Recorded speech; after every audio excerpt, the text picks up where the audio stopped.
ओम साईं राम। तमामु सुहिणी सुबुह हिकिड़ो पीउ पंहिंजे पुट खे जेको 10हीं दर्जे जो एग्ज़ाम नहीं आयो काउंसलर वटि वठी थो वञेसि। चएसि थो भई ॿुधाए हिनखे हाणे अॻियां मां छा पढ़ियां कीअं थिए करे। चएसि थो हीअ सभु सॼी भॻवान जे मथां डिपेंड थो करे। चए थो इहो हीअ कीअं।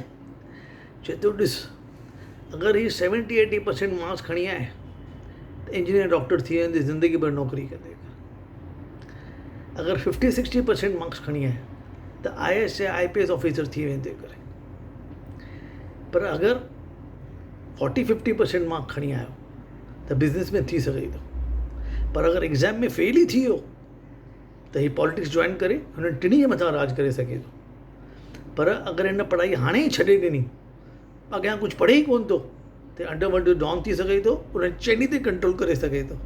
पर अगरि भॻवान जी कृपा थी ऐं हीअ पाण खे भॻवानु सम्झणु शुरू करे छॾियईं त हीअ त बाबा थी वेंदो ऐं सभिनी ते कंट्रोल कंदो, सभिनी खे पंहिंजा पेर छुआईंदो। चओ Sai Ram, choose your career wisely.